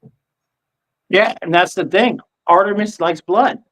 It's Yep, cool with the blood. The bloodshed goes back to ancient times. They had human sacrifices, went into animal sacrifices, went into just blood on the altar at the temple in some form of whipping or and part of it, the sacrifice is hunting of the animal, the screaming of the animal. It wants some chaotic energy involved in it to produce that energetic charge. absolutely. It's so wild, and we're seeing here, right? It's also this idea that you must appease the god. Artemis demands blood. If you're going to go out and break chastity and you're going to no longer be her under her care as a child, right? Then you have to sacrifice an animal in her name as penalty. Otherwise, she's not going to let it. You know, she'll curse you. And especially if you're going to have a baby, right? You want to make sure that birth is going to go well. You got to go and sacrifice to these bear priestesses. It's interesting. So this comes to us from Diodorus Siculus in his library. And this is another really good talking about the prophets. This is that source I was telling you about, the virgins and the crones. So in the old days, it is said that it was maidens who sang prophecies because of their undefiled nature and their similarity to Artemis. For they say the maidens were well equipped to observe the secret sayings of the oracles. In more recent times, they say that the Echecrates, the Thessalonians, having gone to an oracle shrine and having seen the oracle, an uttering maiden, fell in love with her because of her beauty and seized and violated her. And the residents of Delphi, because of this experience, henceforth stipulated that no longer would a maiden prophesy, but a woman over 50 years old. She is dressed up in a maiden's garb as a reminder of the prophet of old. So gross men ruined it.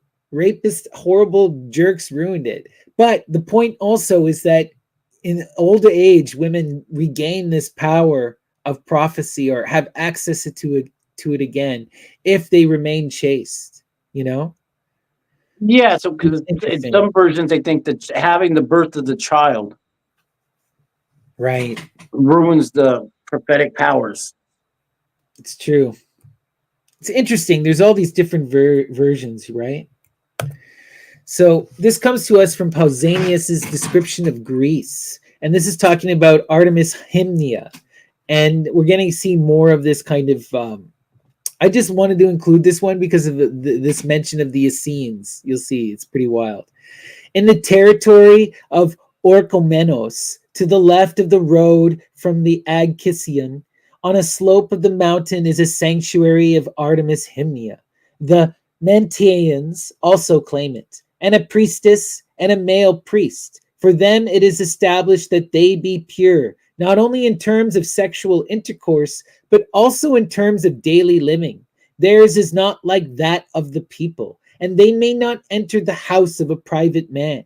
Other such things I know the office-holding devotees of Artemis and Ephesus do, although not for more than 1 year. The citizens call them Essenes. They hold an annual festival for Artemis Hymnia.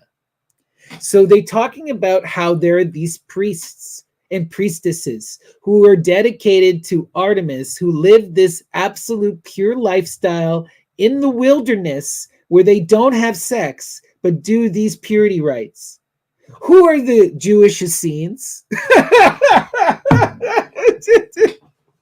Who are the Jewish Essenes? Do you know, Dion?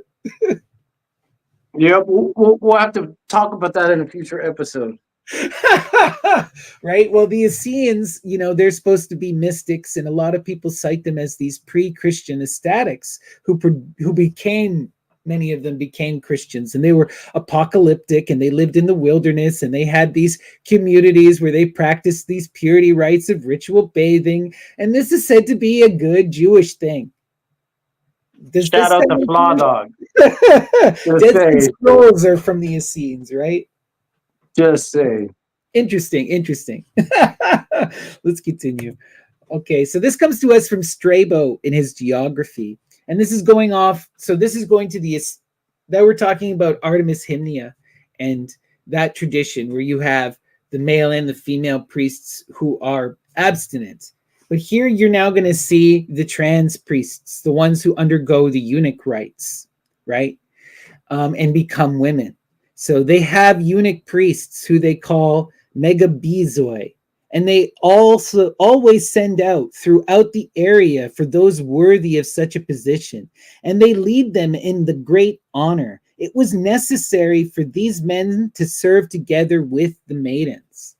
So at Ephesus, this is hugely important. The Corybantes, these priests who undergo the eunuch rites and become these female priestesses connected to Artemis, it's like a huge deal, and they are essential to doing the rites. You know, they have to scare away. They have to clang and bang their shields in order to protect Dionysus. And in order to ensure that Hera doesn't come and find him when they're hiding him after he's born from the thigh of Zeus, and he's being protected and raised and nursed by Rhea. And this is part of the thing that's going on. It's pretty crazy.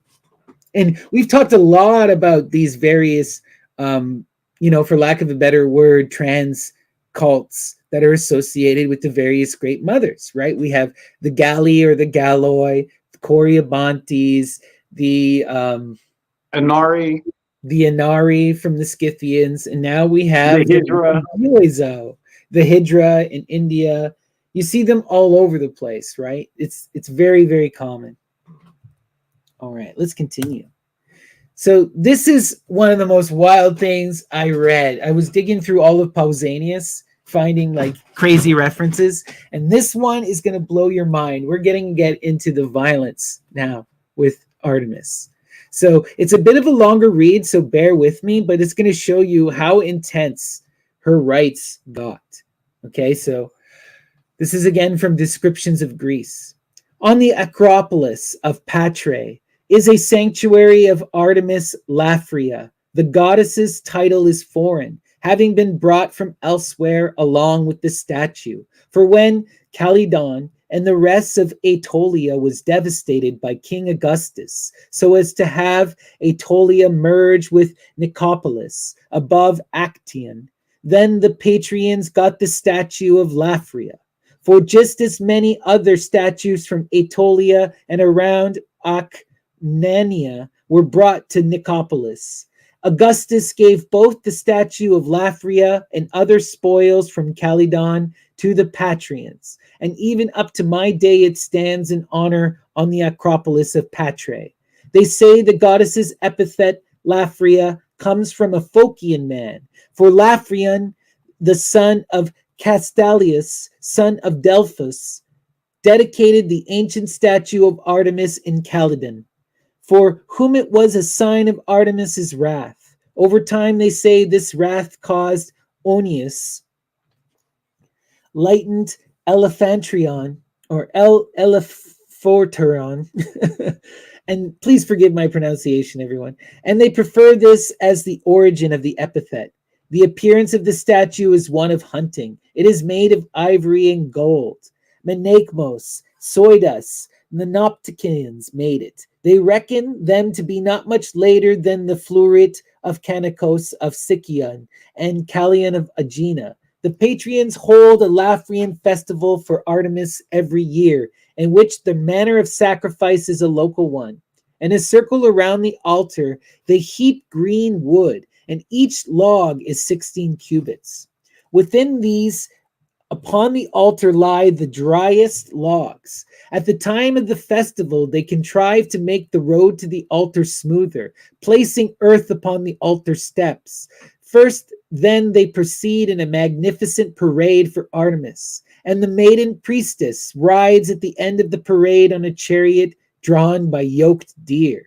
Then on the following day, it is their custom to do the sacrifice thus, and both the city publicly and no less the individual citizens hold this festival in high esteem, for they throw living birds onto the altar and comestible animals and sacral victims equally together, even wild pigs and deers and gazelles. Some cast on the cubs of wolves and bears, some full-grown wild animals. They also set up upon the altar the fruit of cultivated trees. They then cast fire onto the wood, and there I saw a bear or some other of the creatures being ravaged by the first onslaught of the fire try to get out, some fleeing at full strength.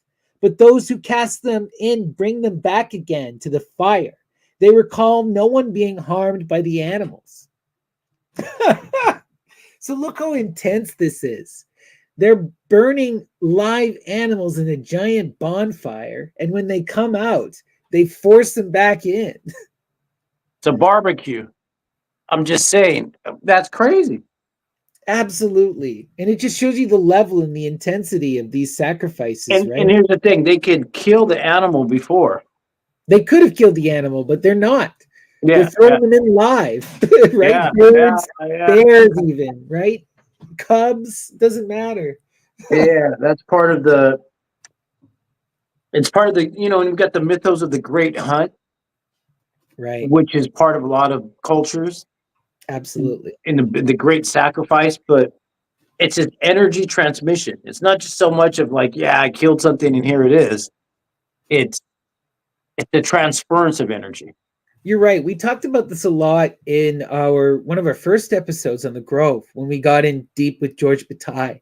And he is really good for understanding this in his theories of religion.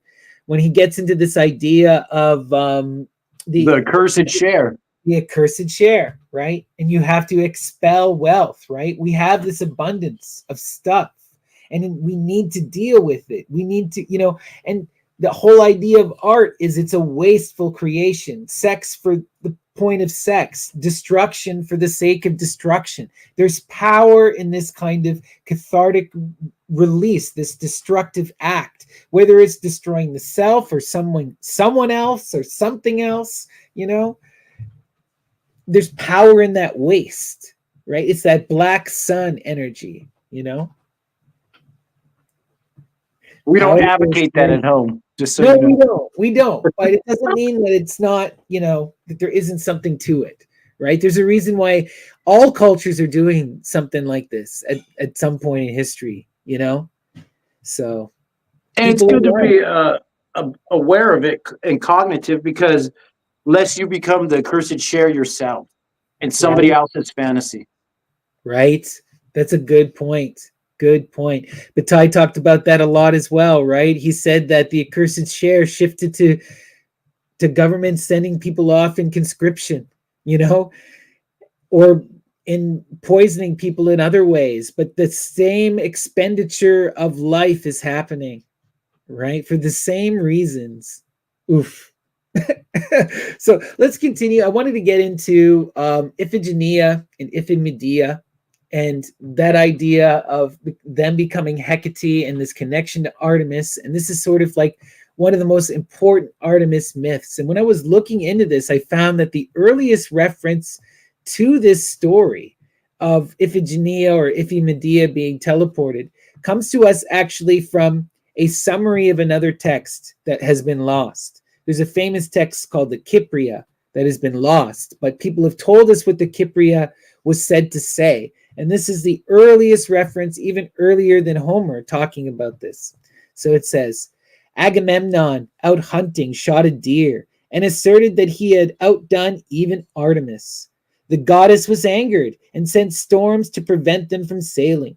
And when Calchas had declared the anger of the goddess and said that Iphigenia should be sacrificed to Artemis, they sent for her on the pretext that she was to be married to Achilles, and attempted to sacrifice her. But Artemis snatched her away and took her to the Toroi, making her immortal, and she set a deer at the altar in place of the girl.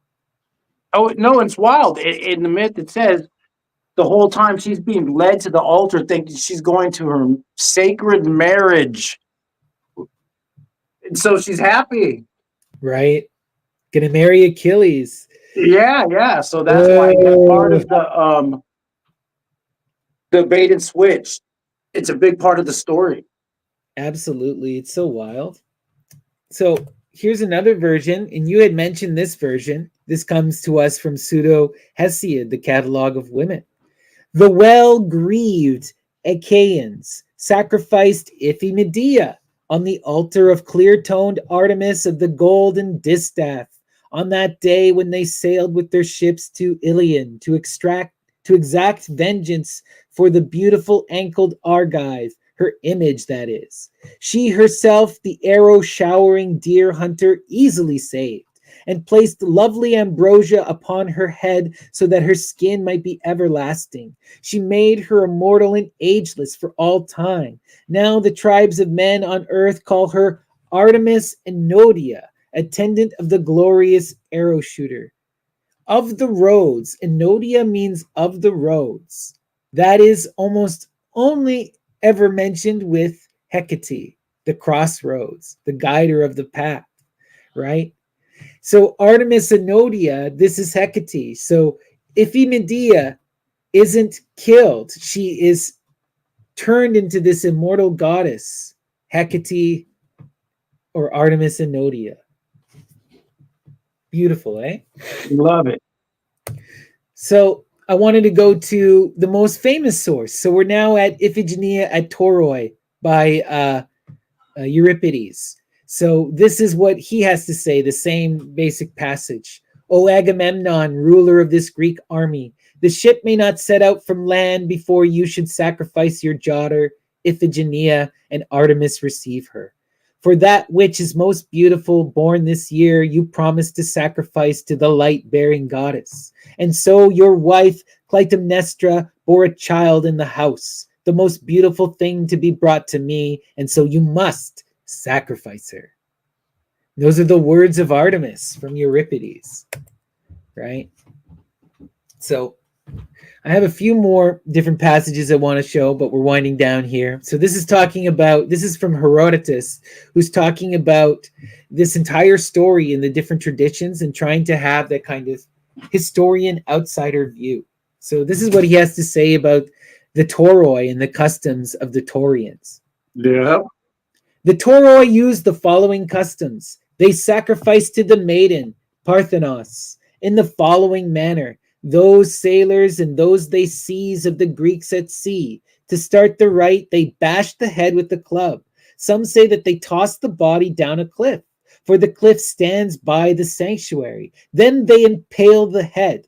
Others agree about the head bashing, but they do not say that they tossed the body from the cliff, but rather bury it in the ground. The same Tauroi say that the divinity to whom they sacrifice is Iphigenia, the daughter of Agamemnon. The high priestess of the Tauropolos. The high priestess of the Tauropolos, Hecate, mother of Medea, Iphimedeia, right? Okay. So that was Herodotus. Now we're going to see what Pausanias has to say about the same story. That say it's the heroine of Iphigenia, for she died in Megara. Now I have heard a different story about Iphigenia told by the Arcadians, and I know that Hesiod recounted in his catalogue of women that Iphigenia did not die, but was Hecate by will of Artemis. And Herodotus, agreeing with this, wrote that the Taurians who lived near Scythia sacrifice shipwrecked sailors to a Parthenos, and that they themselves say that the Parthenos is Iphigenia, daughter of Agamemnon, right? So there we're getting all these traditions coalescing at these two sacred sites, Baronia and at Megara and Toroi. So next I wanted to get into some of the Lacedaemonian, the Spartan stuff, because I remember you telling me about all those kind of whipping stuff, and I saw some references in the books, and I had to share the sources of the cheese whipping. So the earliest source for the cheese whipping comes to us from Xenophon on the constitution of the Lacedaemonians. And here he's talking about King Lycurgus. King Lycurgus established it as a noble thing to steal as many cheeses as possible from Orithyia, the winged Artemis, while he arranged for others to flog them, wanting to show by this that in enduring pain for a short time, one would derive happiness for a long time. And then Plutarch tells more about this whipping stuff. The boys, the padis, then are flogged with whips the entire day at the altar of Artemis Orthia, often until death. They, joyful and exultant, endure it, striving with each other for victory, whoever of them endures being beaten the most and worst. And the one who prevails in these things is held in the highest repute. This contest is called the flagellation, and it takes place each year. So they even killed some of them. So human sacrifice is still happening. Well, because the altar of Artemis needs blood. And that was the whole point why they would whip them in front of the altar right there, because it needed the blood. Blood has to be spilled in the form of a static hunt. It's during the hunt. You can't just sacrifice. It has to be. There has to be some tension. Not saying Right. adrenochrome, but just It's got to be that wildness. She is the goddess of that uncivilized, terrifying, dark world, right? She's the ultimate hunter, that force of the night that pursues you to consume you, right? Uh, Often in modern times, we focus on Artemis, the nurse, but Artemis is this terrifying, Amazonian warrior who hunts with her virgin giants. So this is more on the Spartans, and this comes from Plutarch's Life of Lycurgus. He arranges for men to carry wood, and the smaller boys herbs, having stolen them. Some make their way about the gardens, others creep into the men's mess halls. Well, sneakily and guardedly. If one is caught, he receives many blows with the whip, seeming to steal lazily and without technique. They steal whatever food they can, learning cleverly to set upon those sleeping or off their guard. To the one caught, the penalty is whipping and hunger, for their meals are sparse, so that in this way they might defend themselves from want and of necessity and be daring and inventive. The Spartan version of the cult of Artemis is freaking intense. Okay. And just continuing, this comes to us from Hyginus and his Fabulae. Upon obtaining an oracle because he had lost his sister and had sought out Colchis with his comrade Pleiades, and after the killing of Theos, absconded with the Xenon, that is the Aeon, of Artemis Tauropolos. This is the wooden statue that is the center of the story of Iphigenia Tauroi that Orestes steals, right? Hidden in a bundle of wood and brought it to Aricia. But because the cult's cruelty subsequently displeased the Romans, even though it was slaves who were sacrificed, Diana was transferred to the Spartans, where the customs of sacrifice continued in the whipping of boys, called the Bomoikiae, altars victors, because having been placed above the altar, they contended to see who can endure the most blows. So there you can say, like, this cult spread around, but a lot of people couldn't handle the bloodshed and the demand, Artemis is not for the faint of heart. So let's continue here. We got Pausanias again. We're talking more about the story of Orestes and this Zoanon, the statue. So the region is called Limnaeon, and there is a sanctuary of Artemis Orthia. They say that the Zoanon is the one Orestes and Iphigenia once stole out of the Tauric land. The Lacedaemonians say that they brought it to their own land because Orestes was also king there. And here is my proof that the Lacedaemonian Orthia is a Zoanon from barbarous lands. Astrabacchus and Alopecos, sons of Irbos, sons of Amphiphanes and Amphiceles, sons of Aegis, having found the statue, immediately went mad. Additionally, the Spartan Limnadians and the Cynosaures and those who from Messoa and Pitane, when sacrificing to Artemis, had a dispute from which they became murderously angry. And while many were killed at the altar, a plague destroyed the rest. And upon this, an oracle came to them to stain the altar with the blood of humans. The one sacrificed was chosen by lot. But Lycurgus changed it to the whipping of youths there, and thus the altar is filled with the blood of humans. Here is the section dealing with the priestess and the Zoanon given above. Thus for the statue there remains the enjoyment of human blood, since the sacrifice is in Tauric lands. So there you the go. Tauropolos. And in the statue that you're talking about, has no arms. Yeah. That's why part of the limnia, it's held up by reeds. They find it held up by reeds. You know, and it's one of the violent versions of Artemis, that they went from, like I said, human sacrifice to animal sacrifice to, no, you just need to sacrifice onto the altar. It wants blood on the altar. Right. Wow. It's so wild. So I really wanted to show you guys and talk about this kind of connection between Artemis and Hecate and Iphigenia and Iphimedeia and that kind of Helios line. And I wanted to show you a bunch of the earliest sources, so we really got a depiction of who Artemis was. And lastly, I wanted to end you with a quote from Lucius Apuleius' The Golden Ass, because the final kind of story for the goddess is that before the Christians took over, she becomes part of this great mother cult that really spreads across the Mediterranean and becomes syncretized with so many of these different mother goddesses. And this comes to us from the only complete and surviving Latin novel, The Golden Ass or Metamorphosis by Lucius Apuleius. Now, Apuleius was a follower of the Great Mother who went to many of these cult sites and received initiation. He's a really interesting character in his own right because he was accused of casting love magic on a widow in order to steal her money and have sex with her. And he had to write this book called the Apologia to defend himself. But they were going to kill him for this. And he managed to defend himself.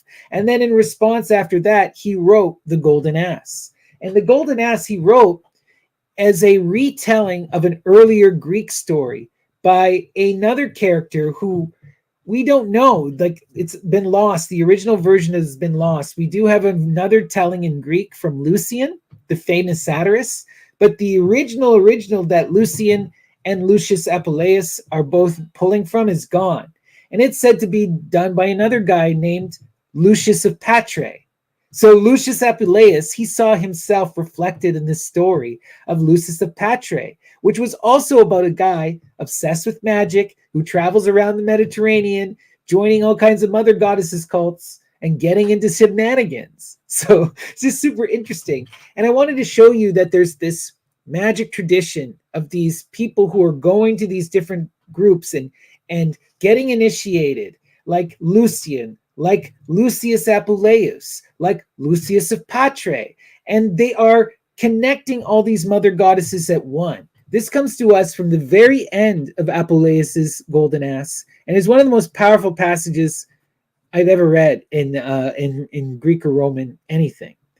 Goes, this comes from the voice of the goddess herself, just before Lucius gets to transform back into a man, when he's finally at the end of the story. I am the parent of nature, mistress of all elements, firstborn of the ages, supreme authority, queen of the dead, first in heaven, the singular manifestation of gods and goddesses, whose sole divinity is multiform, of varied rites, worshipped by many names throughout the whole world. Amongst the firstborn Phrygians, I am Pessinuntia. Divine Mother, here the Octothonous Athenians call me the Cecropian Minerva. There the wave-tossed Cyprians call me the Paphian Venus. Arrow-bearing Cretans call me Diana Dictina. The trilingual Sicilians call me Stygian Proserpina. The Eleusinians, the ancient goddess Ceres. Others Juno, others Bellona, others Hecate. Those Rhamnusia and the Ethiopians, first lit by the rays of the sun, and the Egyptians, strong in ancient doctrines, honor me with my own rites and call me by my true name, Queen Isis. Pretty beautiful, eh? Mm-hmm. So I thought that was a good way also to connect it to this whole idea of Materia Prima and the mother goddess cults that we've been talking about this whole time.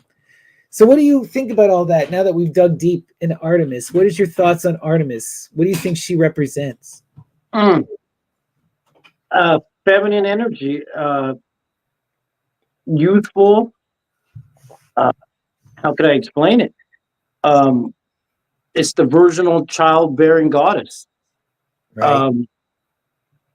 She demands blood sometimes. She can give birth. It's tough. It's tough to describe the goddess there. Right? She's such a wild goddess. She's really, she's she who hunts, as Dr. Carla calls her.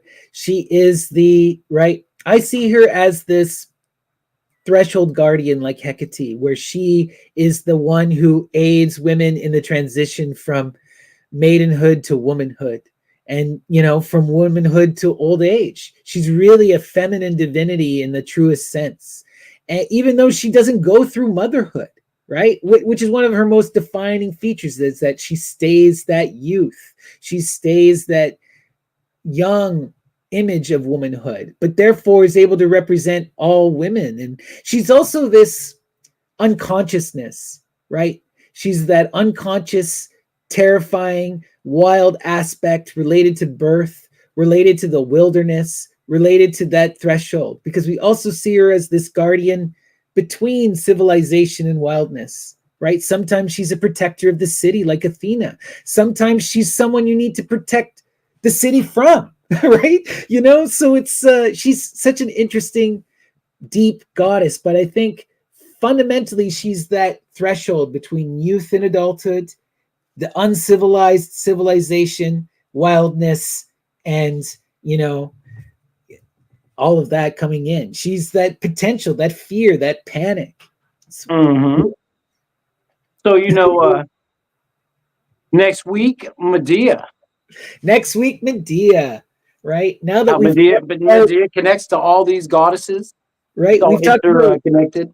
Yeah, we talked about Great Mother Artemis. Now then we talked about Mother Hecate, and now we're going to talk about Daughter Medea. Yeah. So like, subscribe, share, leave some wild comments. Yeah. Get ready for next week. We'll have some fun. Right. And if you guys have any sources that we missed or things you want to share with us about the goddess, post them in the comments as well. We love to see it. And join in the conversation with us on the Discord, Myth and Lore. Both Dion and I are there. And yeah, tune in next week for more Occult Exploration Society. And we may be getting more Neil and Dr. Ammon. They were both unfortunately unable to join. Ammon wasn't needed today to rest. And Neil, he moved and can't get the internet. Oh, wow. Wow. Well, so, I want to move into a condo too. Right. Well, I'm going to pick his brain and see if he wants to tell that and let him tell it. But yeah, Neil is living the life, living the dream, moving on to big things. So wish Neil lots of love. All right, everyone. Thank you guys for joining us. And we'll see you again next week. We're the Occult Explorers. Any final words, Dion? Live your best life. Live your best life. All right. Peace and love, friends. Take care.